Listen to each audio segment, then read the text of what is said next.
Bring in Senator Bernie Sanders of Vermont. He was a member of the House of Representatives in 2002 when he voted against the last war in Iraq. Senator Sanders, thanks very much for joining us tonight. What's your reaction to the president's remarks overall tonight?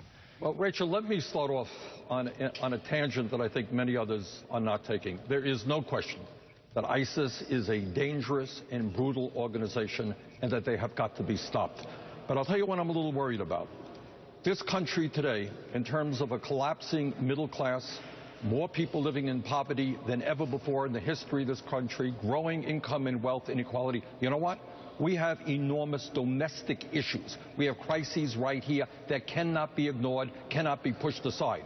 So I hope that while we focus our attention on defeating ISIS, we do not forget, especially my Republican colleagues, do not forget that tens of millions of Americans today are struggling to keep their heads above water. We have more hunger in America than we've ever had before.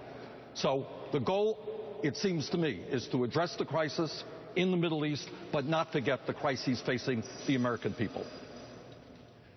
Senator Sanders, I agree with your foreign policy so often, and I think it's Chris Matthews, and I think the big lesson of Vietnam, which you and I grew up together learning, was you go into a country, you try to change its course of its history, and then you come home. And you're leaving the people behind to run that country. We're not going into Syria. And somehow we have this notion we can change the course of its history. And I just wonder what you think about that. Well, is it arrogance? We're going to change the course of Syrian history by a bombing campaign. Chris, of course you're right. You're not going to change the course of Syrian history. And I hope that we do not ever forget the lesson of the Bush-Cheney war in Iraq. Do you all remember? It was simple. We were going to go in. They were going to go Democratic. It wouldn't cost a whole lot of money. Our people would come home. It didn't quite work out that way. And I think what Chris is saying, there are a heck of a lot of unintended consequences once you get into war. And here is the nightmare scenario that we have got to fight. And that is, Chris is right. If you have airstrikes, somebody may get shot down. People will become angry. Maybe we send troops into combat.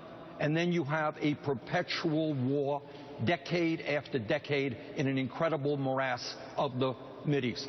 Now, I think the president has been criticized. He wasn't tough like Cheney and Bush. Thank God. He understands how complicated this issue is, that we need the international community, that at the end of the day, if we defeat ISIS, it will be the people in Iraq and in Syria do that with the support of the United States and with the support of the international community. So to my mind, this is an enormously complicated issue. I think the president is right that we have got to help the so-called Syrian moderates, God knows how many of them that there are. I think airstrikes are an important part. We need the international community. But let us be very mindful of Vietnam, as Chris just talked about, and let's be mindful of the Bush-Cheney war in Iraq and the disastrous impact that had on the region and on our country. Senator Bernie Sanders of Vermont, thank you so much for being with us tonight, sir.